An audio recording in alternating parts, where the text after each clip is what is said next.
Hi, boys and girls, and today we're going to be starting chapter 10 and 11. Don't forget to have a pencil and a piece of paper so that you can write down the questions after both of these chapters so that you can have some details so that you'll be able to answer the questions easier in your student worksheet. Okay, so here we go with chapter 10. Frobscottle and Whizpoppers. By now, Sophie was beginning to feel not only extremely hungry, but very thirsty as well. Had been at home, she would have finished her breakfast long ago. Are you sure there's nothing else around here except those disgusting smelly snozcumbers? She asked. Not even a fizzwinkle, answered the big friendly giant. In that case, may I please have a little water? She said. Water? Said the BFG, frowning mightily. What is water? We drink it, Sophie said. What do you drink? Fobscottle, announced the BFG. All giants is drinking fobscottle. Is it as nasty as your snozcumbers? Sophie asked. Nasty, cried the BFG. Never is it nasty. Frobscottle is sweet and jumbly. He got up from his chair and went to a second huge cupboard. He opened it and took out a glass bottle that must have been 6 feet tall. The liquid inside was pale green, and the bottle was half full. Here is Frobscottle, he cried, holding the bottle up proud and high, as though it contained some rare wine.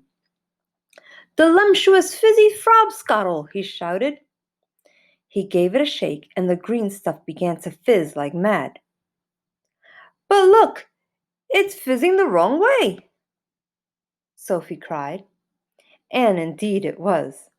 The bubbles, instead of traveling upwards and bursting on the surface, were shooting downwards and bursting at the bottom.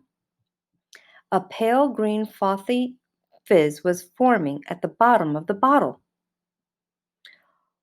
What on earth is you mean the wrong way? Asked the BFG. In our fizzy drinks, Sophie said, the bubbles always go up and burst at the top. Upwards is the wrong way, he cried. You mustn't ever be having bubbles going upwards. That's the most flush bunking ribberish I ever is hearing. Why do you say that? Sophie asked. You ask me why? Cried the BFG, waving the enormous bottle around as though he were conducting an orchestra.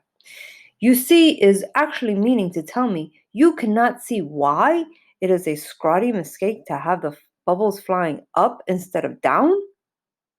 You said it was flush bunking. Now you say it's scrawny. Which is it? Sophie asked politely. Both, cried the BFG. It is a flush bunking and scrawny mistake to let the bubbles go upwards. If you can't see why, you must be as quacky as a duckhound. By Ringo, your head must be so full of frogs, quinkers, and buzzwangles, I've fritted if I know you can think at all. Why shouldn't the bubbles go upward? Sophie asked. I will explain, said the BFG. But tell me first, what name is you calling your Frobscottle by? One is Coke, Sophie said. Another is Pepsi. There are lots of them. And the bubbles is all going up? They all go up, Sophie said. Castacerous, cried the BFG. Up-going bubbles is castacerous catastrophe. Will you please tell me why? Sophie said. If you listen carefully, I will try to explain, said the BFG. But your brain is so full of bug whiffles, I doubt you will ever understand. I'll do my best, Sophie said patiently. Very well, then. When you is drinking this cokey drink of yours, said the BFG, it is going straight down into your tummy. Isn't that right? Or is it left? It's right, Sophie said. And the bubbles is going also into your tummy, right or left? Right again. Sophie said. And the bubbles is fizzing upwards? Of course, Sophie said. Which means, said the BFG, that they will all come swish whiffling up your throat and out of your mouth and make a foulsome, belchy burp. That is often true, Sophie said. But what's wrong with a little burp now and again? It's sort of fun. Burping is filthsome, the BFG said. Us giants is never doing it. But with your drink, Sophie said, what was it you called it? Frobscottle, said the BFG. With frobscottle, Sophie said, the bubbles in your tummy will be going downward, and that could have a far nastier result. Why nasty? Asked the BFG, frowning. Because, Sophie said, blushing a little, if they go down instead of up, they'll be coming out somewhere else with an even louder and rudder noise. A whiz popper! Cried the BFG, beaming at her. Us giants is making whiz poppers all the time. Whiz popping is a sign of happiness. It is music in our ears. You surely is not telling me that a little whiz popping is forbidden among human beings. It is considered extremely rude, Sophie said. But you is whiz popping, is you not? Now and again? Asked the BFG. Everyone is whiz popping, if that's what you call it, Sophie said. Kings and queens are whiz popping. Presidents are whiz popping. Glamorous film stars are whiz popping. Little babies are whiz popping. But where I come from, it's not polite to talk about it. Red on Nicholas, said the BFG. If everyone is making whiz poppers, then why not talk about it? We is now having a swiggle of this delicious frobscottle, and you will see the happy result. The BFG shook the bottle vigorously.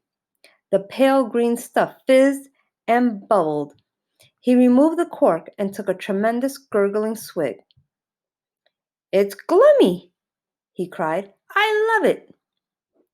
For a few moments, the big friendly giant stood quiet, and a look of absolute ecstasy began to spread over his long, wrinkly face. Then suddenly the heavens opened, and he let fly with a series of the loudest and rudest noises Sophie had ever heard in her life. They reverberated around the wall of the cave like thunder, and the glass jars rattled on their shelves.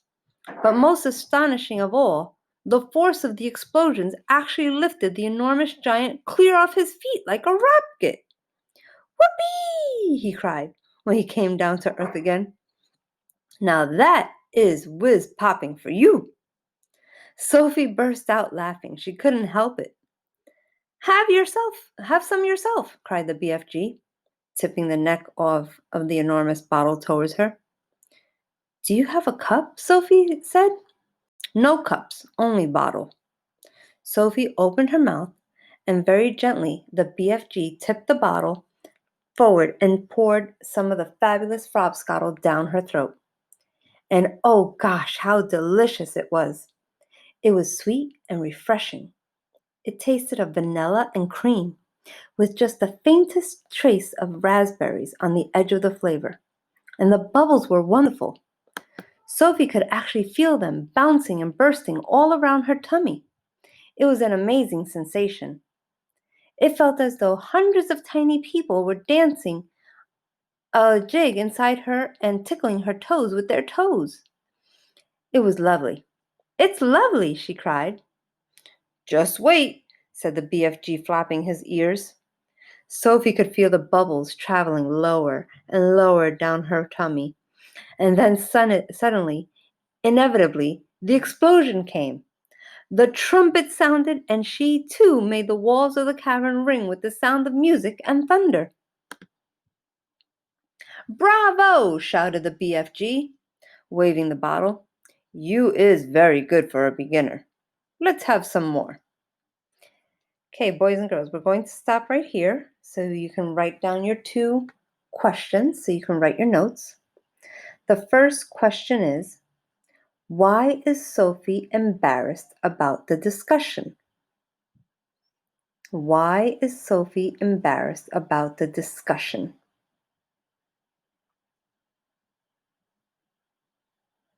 Okay, your second question is, how did Sophie react to the BFG whiz popping? How did Sophie react to the BFG whiz popping? Okay, so you can pause it right now and you can write down some of your notes before we move on to the next chapter. Remember too, you can always rewind at any time.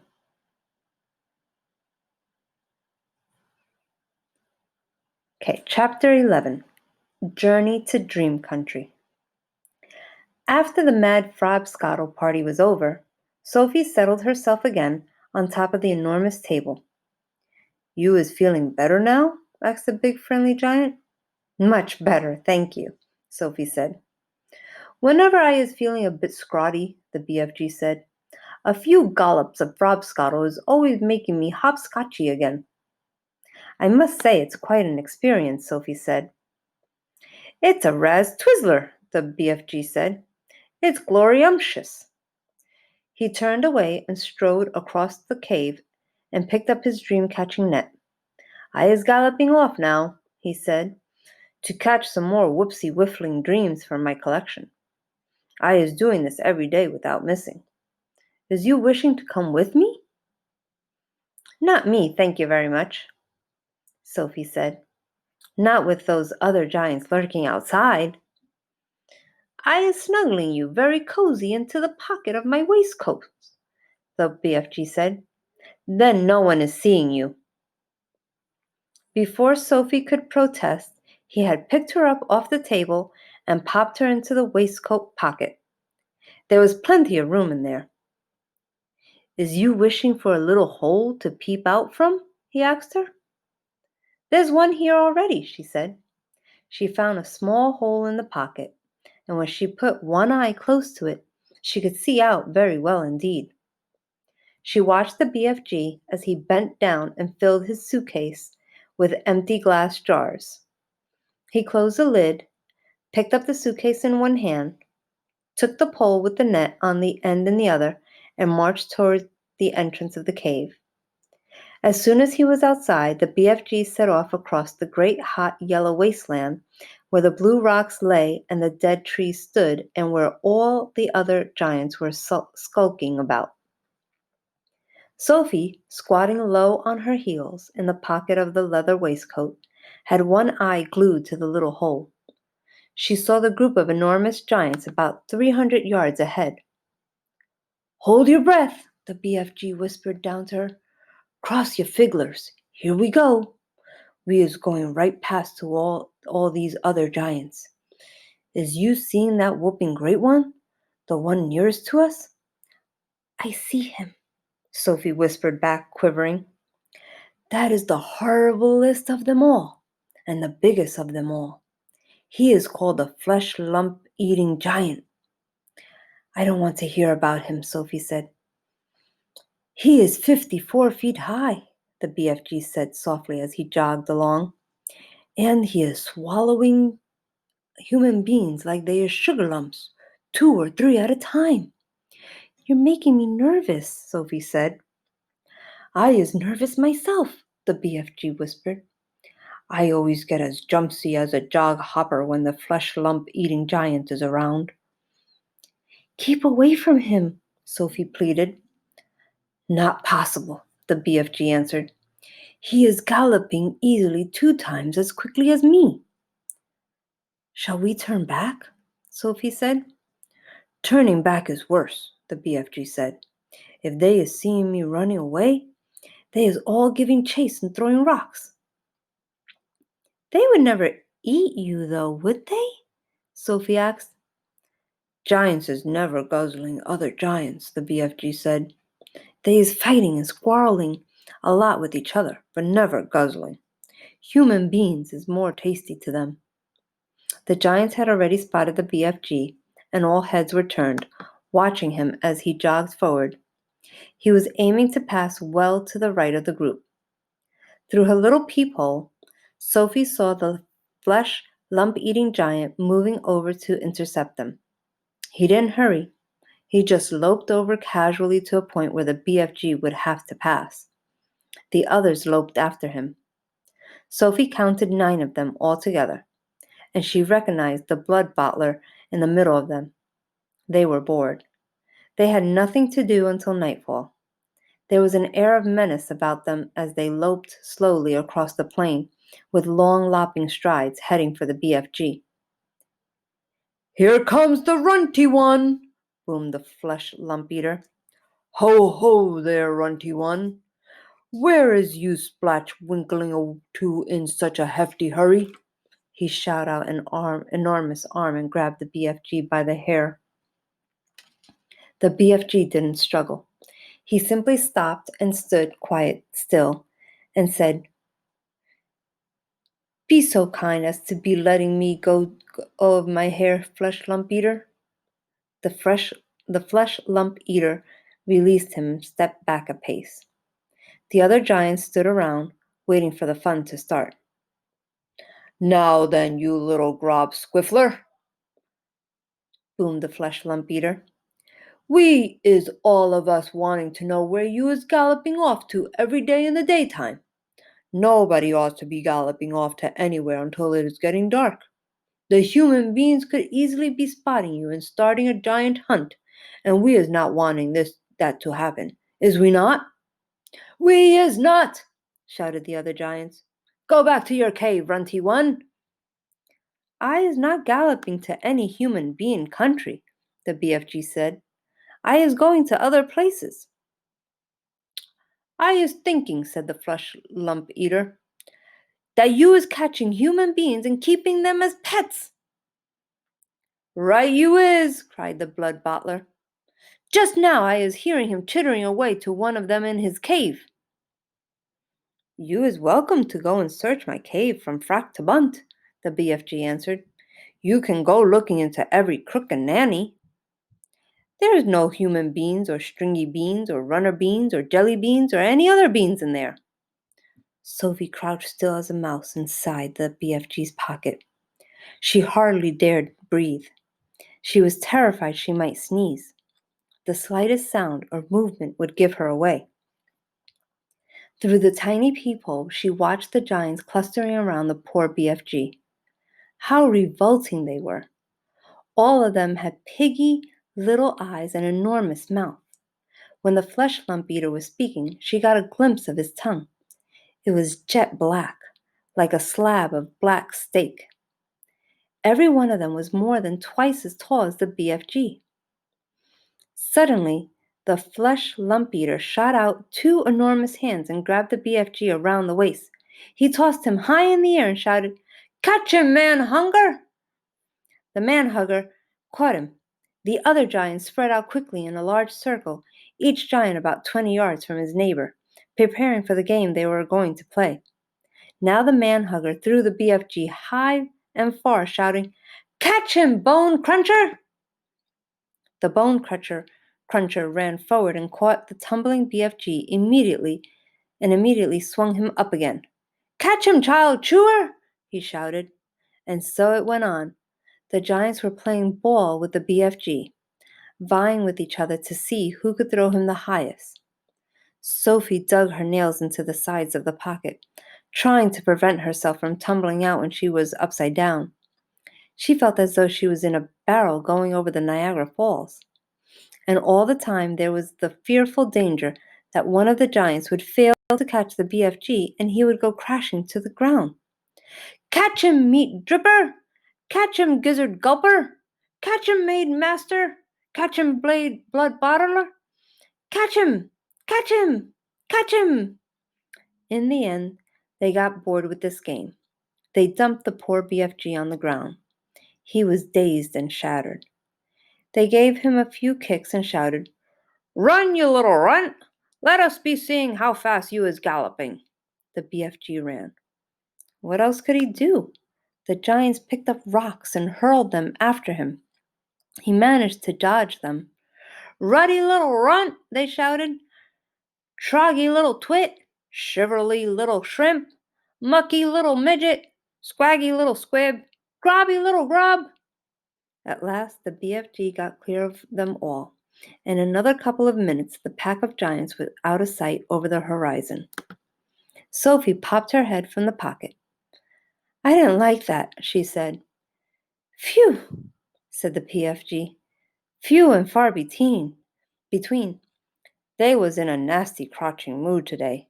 Was they not? I is sorry you having such a whirl-gig time. No worse than you, Sophie said. Would they ever really hurt you? I isn't ever trusting them, the BFG said. How do they actually catch the humans they eat? Sophie asked. They is usually just sticking an arm in through the bedroom window and snitching them from their beds, the BFG said. Like you did to me. Ah, but I isn't eating you, the BFG said. How else do they catch them? Sophie asked.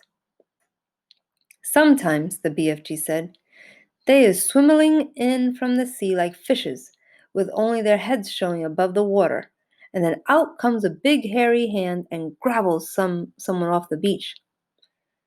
Children as well? Often chidlers, the BFG said. Little chidlers who is building sand castles on the beach. That is who the swimming ones are after. Little chidlers is not so tough to eat as old grandmama, so says the child chewing giant. As they talked, the BFG was galloping fast over the land. Sophie was standing right up in his waistcoat pocket now and holding on to the edge with both hands. Her head and shoulders were in the open, and the wind was blowing in her hair. How else do they catch people? She asked. All of them is having their own special ways of catching the human being, the BFG said. The meat-dripping giant is preferring to pretend he is a big tree growing in the park. He is standing in the park in the dusky evening, and he is holding great big branches over his head. And there he is waiting until some happy families is coming to have a picnic under the spreading tree. The meat-dripping giant is watching them as they lay out their little picnic. But in the end, it is the meat dripper who is having the picnic. It's too awful, Sophie cried. The gizzard-gulping giant is a city lover, the BFG went on. The gizzard gulper is lying high up between the roofs of houses in the big city. He is lying there snuggy as a snigger and watching the human beings walking on the street below. And when he sees one that looks like a whoopsie good flavor, he grabs it. He is simply reaching down and snatching it off the street like a monkey taking a nut. He says it is nice to be able to pick and choose what you is having for your supper. He says it's like choosing from a menu. Don't people see him doing it? Sophie asks. Never is they seeing him. Do not forget it is dusky dark at this time. Also, the gizzard gulper has a very fast arm. His arm is going up and down quicker than Squinker's. But if all these people are disappearing every night, surely there's some sort of an outcry, Sophie asked. The world is a whopping big place, the BFG said. It has 100 different countries. The giants is clever. They is careful not to be skid-diddling off to the same country too often. They is always switch-fiddling around. Even so, Sophie said, do not forget, the BFG said, that human beings is disappearing everywhere all the time, even without the giants is guzzling them up. Human beings is killing each other much quicker than the giants is doing it. But they don't eat each other, Sophie said. Giants isn't eating each other either, the BFG said. Nor is giants killing each other. Giants is not very lovely, but they is not killing each other. Nor is crocodile-dillies killing other crocodile-dillies. Nor is pussycats killing pussycats. They kill mice, Sophie said. Ah, but they is not killing their own kind, the BFG said. Human beings is the only animals that is killing their own kind. Don't poisonous snakes kill each other? Sophie asked. She was searching desperately for another creature that behaved as badly as the human. Even poison-nosed snakes is never killing each other, the BFG said, nor is the most fearsome creatures like tigers and rhinoceroses. None of them is ever killing their own kind. Has you ever thought about that? Sophie kept silent. I is not understanding human beings at all, the BFG said. You is a human being, and you is saying it is grisling and horrigus for giants to be eating human beings, right or left? Right, Sophie said. But human beings is squishing each other all the time, the BFG said. They is shooting guns and going up in aeroplanes to drop their bombs on each other's head every week. Human beings is always killing other human beings. He was right. Of course he was right, and Sophie knew it. She was beginning to wonder whether humans were actually any better than giants. Even so, she said, defending her own race, I think it's rotten that those foul giants should go off every night to eat humans. Humans have never done them any harm. That is what the little piggy wig is saying every day, the BFG answered. He is saying, I has never done any harm to the human being, so why should he be eating me? Oh dear, Sophie said. The human beings is making rules to suit themselves, the BFG went on. But the rules they is making do not suit the little piggy wiggies. Am I right or left? Right, Sophie said. Giants is also making rules. Their rules is not suiting the human beings. Everybody is making their own rules to suit himself.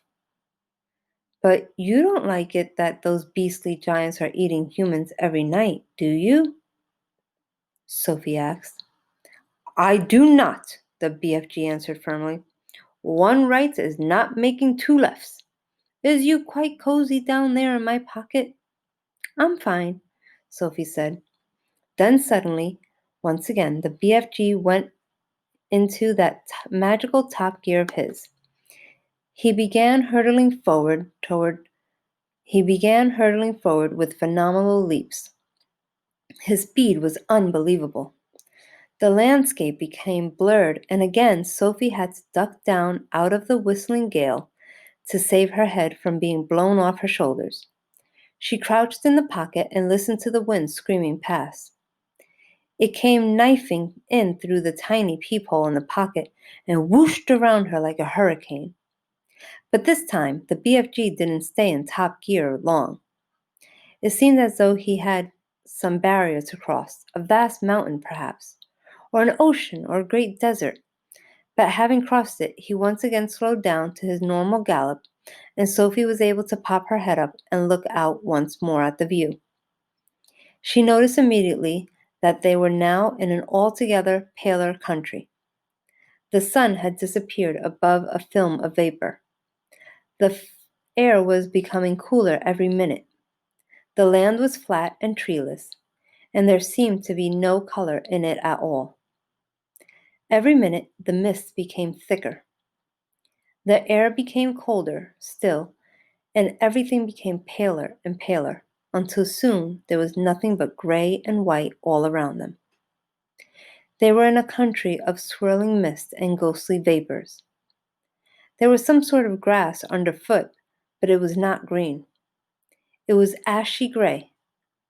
There was no sign of a living creature, and no sign at all except for the soft thud of the BFG's footsteps as he hurtled on through the fog. Suddenly he stopped. We is here at last, he announced. He bent down and lifted Sophie from his pocket and put her on the ground. She was still in her nightie, and her feet were bare. She shivered and stared around at the swirling mist and ghostly vapors. Where are we? She asked. We is in dream country, the BFG said. This is where all the dreams is beginning. Okay, so that's the end of chapter 11. And here are your last two questions for you to write down. Okay. Explain how Sophie is able to see her surroundings during the trip to Dream Country.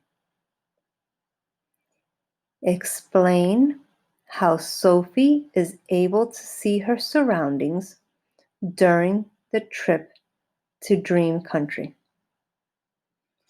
And the last question is, what does Sophie wonder about while the BFG is telling her how the giants capture humans?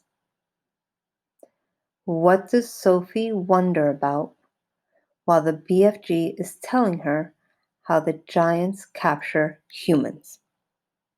Okay, so remember, boys and girls, you can always rewind this. You can listen to both chapters again and do your best work. Remember to answer in the forms and the student worksheet forms using complete sentences. Okay, enjoy. Can't wait to read your responses.